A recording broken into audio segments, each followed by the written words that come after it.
What's up, friends, far and wide across the expanse of the earth? My name's MissClick, and this is a review, god dang it. First off, just want to give a shout out to all my beautiful patrons. You know who you are. These beautiful people make this stream, these channels, these videos possible. Thank you guys for loving me and supporting me. Thanks for hanging out with me every month. You guys are beautiful. And if you want more details on how to become a patron and get your names here, click down below in the description and it's there for you. Love you, boos. You're great. We have a little game to talk about today that I may have put 40 to 50 hours in just casually enjoying the entire thing. You might have heard of it, Ghost of Tsushima. You know, this game has sold so well, but I feel like for as well and as fast as it's sold, I genuinely feel like not enough people are talking about it. I feel like the hype is like, I don't know. Who's buying these games? Because I feel like whoever I talk to, they're like, oh yeah, I might get that game. Like, why haven't you got it already? I want to play it again. You know how many games I want to play through a second, third time? Not a lot. Ghost of Tsushima, I kind of want to talk about the pros and the cons on my specific thoughts on these games. I've been wanting to do video styles like this for a while now. I play so many on stream with you guys, and I feel like we talk about it during that stream, maybe a little bit on the stream after, but we don't always get to talk. You know, like, I don't get to like spill everything that's come across my mind. So if you like these kind of videos, let me know and give a thumbs up. Subscribe if you're new to the channel, and let's dive into it. Ghost of Tsushima, for me, a lot of the pros are just, there are gonna be a lot of people's pros. And if there's anything that you agree with or you think I'm missing, feel free to let me know in the comments below. But I want to start out with one of my favorite things of this game that is just so magnificent out of all these open world games, and that is definitely the overworld. Overworld of Ghost of Tsushima, though, and I'll talk about this later, it's not the most interactive overworld, but it is perhaps one of the most beautiful open worlds I have ever got to experience in a game. Much like Breath of the Wild, you find yourself with moments where you are on your horse and you're galloping away, and then you come across a cliff, and then it ends up being this overlook, and there's just the wind and the trees and the birds and the wildlife. There's a sun to one side and a thunderstorm behind you, and it's just a wow moment. The wind, the lack of UI, everything about it just left it so enjoyable. Of though you feel alone in between these encampments or these survivor camps, you're okay with that because it kind of helps you feel more at peace with who you are. And I love the little touches of like the haikus or the hot springs where you genuinely do get to self-reflect. It's a really good form of like meditation as a gamer herself, especially in the crazy time that is 2020. And I'm going hand in hand with the overworld. I kind of want to talk about the gameplay as far as how the game functions. I feel like for the most part, the game does work pretty well. The walking animations when you're on quests, or the horseback riding when you're exploring the world, or when you're riding behind an AI, listening to, you know, the kind of the backstory behind these characters and their relationships as you're learning more about them. I feel like it's a really just seamless transition. I will say for some of the cons, I'll get into those in a little bit, there is a certain element of overlooks or little jarring moments where it's not as smooth as I feel like it could be. But for the most part, it just feels so natural. Everything feels like it has an intent of some point, but not too much to the fact where it feels tedious. Next thing I really want to talk about is the story. The story is just so beautiful. It really follows Jin's tale of dealing with, I have grown up a certain way my whole life of knowing what honor is. And now that I've met with an enemy that has no honor, what do I do when my way of life has become so predictable that what I know as honor cannot save our homeland alone? Does it really matter how you achieve doing the right thing? Dealing with the internal struggle of not just Jin's character, but all the side characters. The story weaves in and out between the main protagonist's story and then also on all the side quests with the characters. I think this is one of the first games where I've genuinely wanted to do every side quest for all of the side characters. I genuinely wanted to see how each of these quests turned out, how the stories played out, you know, whether the characters made it or not, and how everybody kind of helped build a new world together. And it makes the characters feel as if they really did help play a part. I'm sure if you blast through the game, it's a little bit different of a feeling in your connection to the characters, but I implore you, if you haven't got a chance to play this game yet, the side quests are just so much fun, and they add in a different variety of opinions and kind of lifestyles from the different parts of the island of Tsushima. My other really big thing I want to talk about is obviously the combat of this game. The combat is some of the most fun I have had in a very long time. Initially, I was really worried about there not being Z-targeting. A lot of people, it's a draw for them. They're scared of that. Z-targeting is great.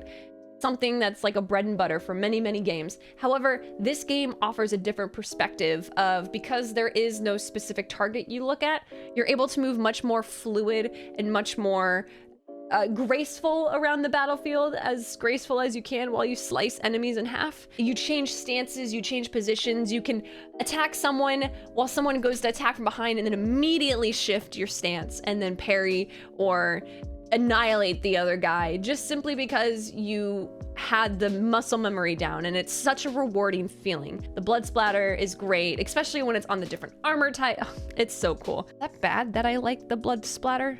I will say the combat still is challenging at times, and if you want a more challenging experience, you can obviously up the difficulty all the way till a one hit is a kill. I think I played through on normal, and personally, I kind of wish I had talked to myself in hard mode just because I loved the combat so much. Muscle memory kind of took control, and I feel like at that point, you're almost like able to read the movements a lot easier, and then it kind of just, you know, maybe I would have liked to challenge myself. But the fact is, a lot of games, I'm like, thank God that's over with. This game, I'm like, I want more. Last but not least, I want to talk about the pros of the music. The music was just, the music's so good. Obviously, it sparks the emotion and the drive that you really are supposed to feel at certain moments, but what I really appreciated is, a lot like what you saw with Breath of the Wild, is there were moments where there was just no music. And it allows you to kind of feel, again, one and at peace with the environment. I just thought that was so beautiful.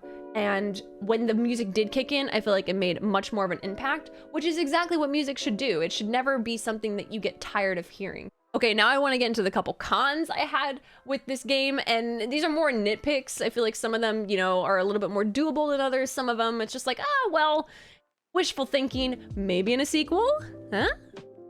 Anyway, going back to the gameplay slash combat of this game with the movements, one of the biggest things that I feel like I got on my nerves the most with this game had to do with leveling and like climbing. I understand there are certain puzzles with shrines. You have to climb certain ledges to reach another certain point, which leads to another, you know, like jumping across branches or grappling or something, and that leads you to the top of the shrine. You feel successful because you solved the puzzle. I get it if it's a set path like that. Feel like I miss the climbing mechanics, such as Breath of the Wild or now Assassin's Creed Odyssey, where you can climb any surface.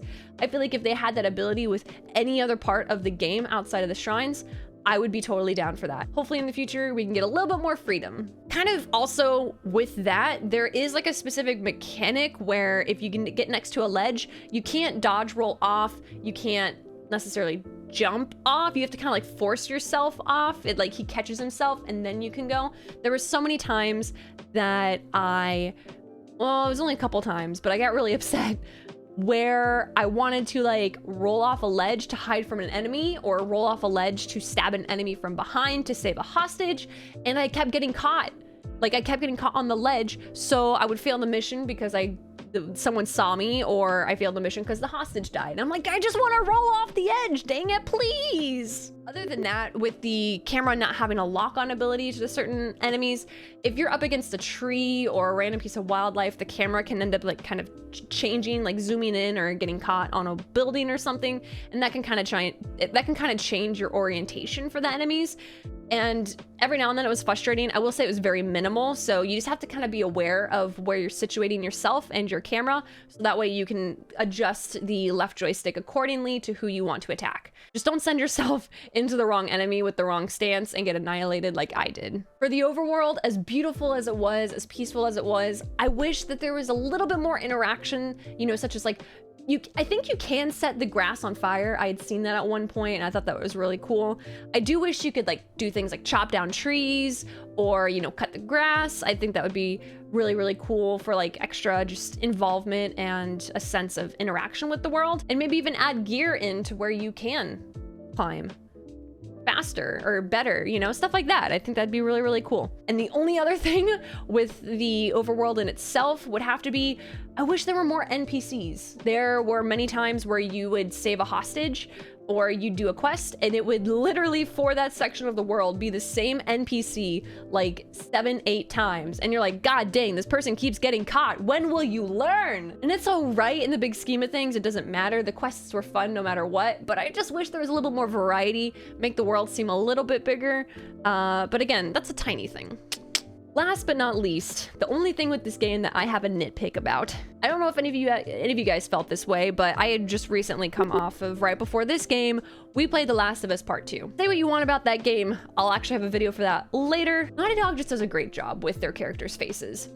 And coming off of that, and then going to Ghost of Tsushima, there were many parts where I feel like outside of the beginning and ending cutscenes of this game, there were many in-game engine cutscenes that felt like they were struggling to convey emotion in the characters. Now, if you are a character that isn't supposed to show emotion, I understand that, but there were many times where there were characters screaming in anger or in anguish or just crying. It just didn't quite hit it for me. And I feel bad about it, and I really let the voice actor come through at that moment and like allow that to carry the scene, but I feel like that shouldn't be the case when it comes to a game this big. And I really feel like if they could somehow fix that, I don't know if that could be patched, if that has to be a sequel thing. Like I just wish the faces had a little bit more emotion. And that's again, not a huge thing, but it is noticeable, especially in 2020 when we've had so many awesome games come out in the last couple years where they've really just blown it out of the park.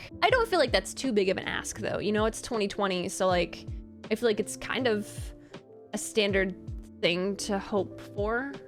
No? That bad?